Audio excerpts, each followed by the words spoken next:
Empezamos al final de la Segunda Guerra Mundial. El continente europeo está devastado. Los Estados Unidos y la URSS son ahora las dos grandes potencias mundiales. Su creciente rivalidad marca el comienzo de la Guerra Fría. Los soviéticos controlan los países de Europa del Este, mientras que el Occidente recurre a la ayuda estadounidense para su reconstrucción.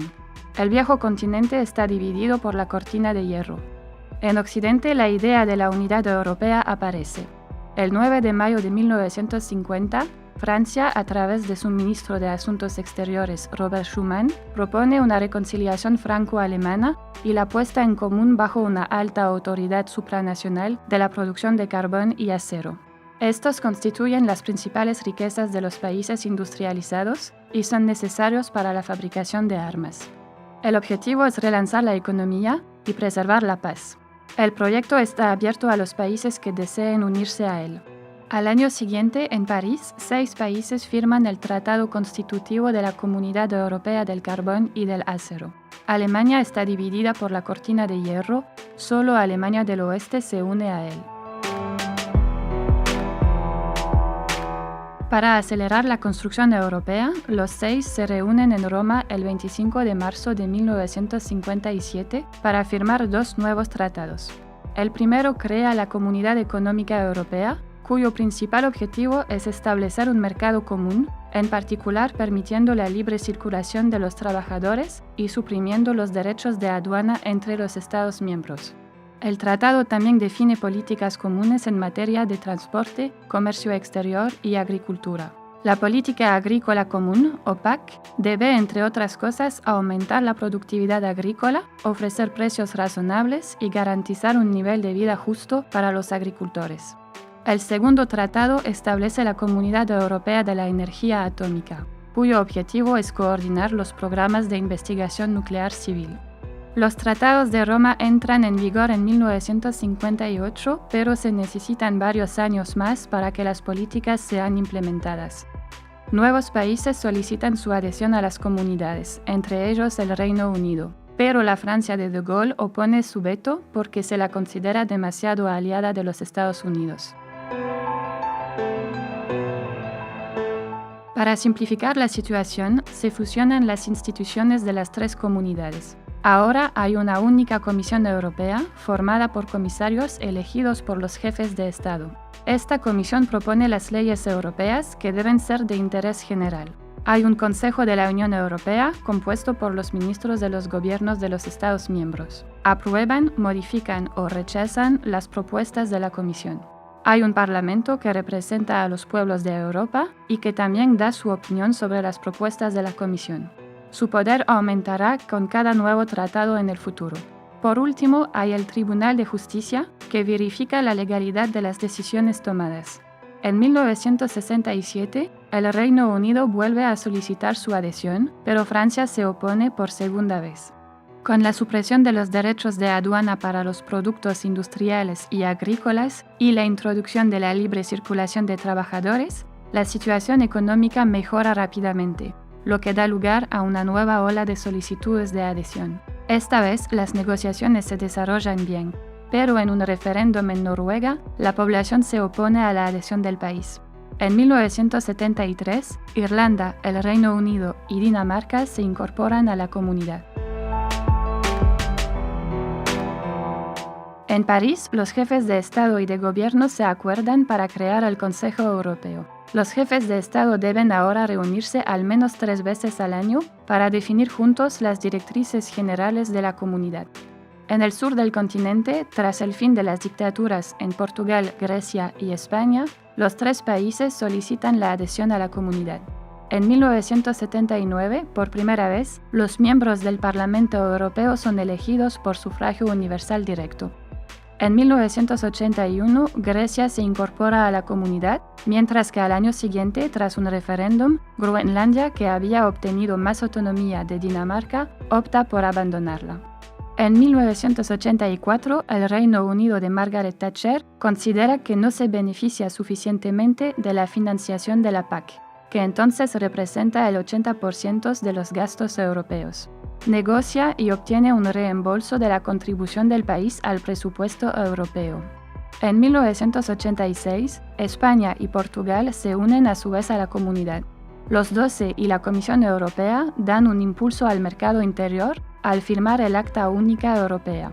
Además de la abolición de los derechos de aduana, ya no quieren ningún obstáculo a la libre circulación de personas, mercancías, capitales y servicios. Este es el proyecto del mercado único que tiene que ser finalizado para 1993.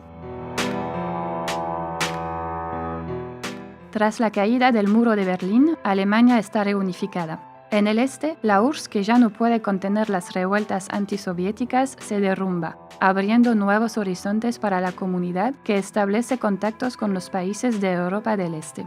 En 1992, los jefes de Estado y de Gobierno firman un nuevo tratado en Maastricht. La Unión Europea se crea y adquiere nuevos poderes. El tratado también prevé la unión económica y la futura creación de una moneda europea común.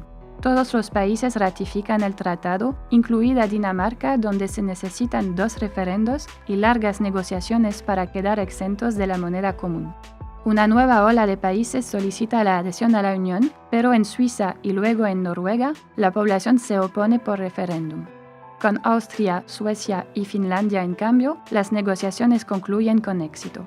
En 1995, la Unión Europea cuenta con 15 miembros. Firmado en Luxemburgo en Schengen en 1985, el espacio Schengen se establece muy gradualmente a partir de 1995. El objetivo es la abolición de los controles fronterizos y, por lo tanto, la completa libertad de movimiento. Este acuerdo se incorpora a la Unión Europea con el Tratado de Ámsterdam. Además, está avanzando el proyecto de una moneda común que se llamará euro. El Reino Unido, Suecia y Dinamarca no lo quieren. Los demás crean el Banco Central Europeo. El euro se lanza oficialmente a los mercados en 1999, aunque la moneda no se pone en circulación hasta el 1 de enero de 2002. Mientras se llevan a cabo las negociaciones para la adhesión de muchos países, los jefes de Estado y de Gobierno se reúnen en Niza para tratar de mejorar la estructura de la Unión con miras a la ampliación. El resultado del tratado es limitado. Se necesitan 2 referendos en Irlanda para que pueda entrar en vigor. El 1 de mayo de 2004, 10 países se incorporan a la Unión Europea. Todos ellos se unen al área de Schengen, con la excepción de Chipre, donde una parte de la isla es controlada por el ejército turco desde 1974. Tras el parcial fracaso del Tratado de Niza, los 25 jefes de Estado y de Gobierno se reúnen en Roma para intentar simplificar y reorganizar la Unión Europea. Esta vez quieren crear un tratado constitucional que sustituya a todos los tratados existentes. Pero cuando llega el momento de ratificarlo, se producen debates vivos en toda Europa. Temiendo que la Unión Europea sea demasiado poderosa a expensas de la soberanía nacional, los pueblos de Francia y de los Países Bajos marcan su oposición en referéndum. Esto desencadena un periodo de reflexión y la organización de profundas consultas dentro de los Estados miembros. El 1 de enero de 2007, Rumania y Bulgaria se incorporan a su vez a la Unión Europea. Ese mismo año, los 27 jefes de Estado firman el Tratado de Lisboa, que tiene por objeto fortalecer y mejorar el funcionamiento de la Unión Europea después de la ampliación.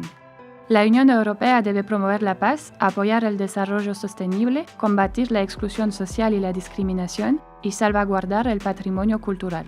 El tratado es ratificado por todos los estados, solo Irlanda consulta a su población, que rechaza el tratado. Una vez más, las negociaciones y un segundo referéndum son necesarios para que entre en vigor. La crisis económica y financiera mundial impacta la zona euro, que entra en recesión. Tras el colapso de los principales bancos europeos, muchos países se encuentran en dificultades, en particular Grecia, cuya deuda pública ha sido cubierta con la ayuda del banco Goldman Sachs. El país se ve obligado a pedir ayuda financiera a la zona euro y al FMI, a cambio de lo cual debe aplicar políticas de austeridad. El rescate de Irlanda de sus bancos también causa la explosión de deuda pública. Pero Irlanda no quiere pedir ayuda a la zona euro para evitar tener que aumentar su impuesto de sociedades en cambio, lo cual es extremadamente ventajoso. Pero al final el país recibe ayuda a cambio de lo cual tiene que adoptar un plan de austeridad. Luego Portugal, Grecia por segunda vez, España y luego Chipre reciben ayuda financiera de la zona euro, mientras que en toda Europa se ponen en marcha planes de austeridad y de ahorro. En 2013, Croacia se incorpora a su vez a la Unión Europea. En las fronteras del continente, la situación es inestable en muchos países después de la primavera árabe. La guerra civil en Siria, las segundas guerras civiles en Libia y en Irak, pero también otros acontecimientos como la guerra en el Afganistán y la violencia en el Cuerno de África, empujan a muchas personas a emigrar al continente europeo. A pesar de la construcción de muros en las fronteras turcas, en 2015 más de 1 millón de migrantes entran en el espacio Schengen. Europa trata de frenar el flujo migratorio. Se refuerzan los controles en el mar Mediterráneo, mientras que algunos países restablecen temporalmente los controles en sus fronteras. Además, la Unión Europea firma acuerdos con Turquía y luego con Libia, a pesar de la situación política muy inestable, para controlar y bloquear las rutas de migración calificadas de ilegal a cambio de ayuda financiera. Se financian centros de migrantes, principalmente en Italia y Grecia, donde los migrantes están hacinados esperando su regularización. Dentro de la Unión Europea, la crisis migratoria divide a los países europeos y da alas a los partidos nacionalistas y euroescépticos que ganan importancia. En 2016, en un referéndum en el Reino Unido, la población vota a favor de la salida del país de la Unión Europea. El país comienza entonces largas y difíciles negociaciones con la Unión Europea para definir las condiciones de salida del país.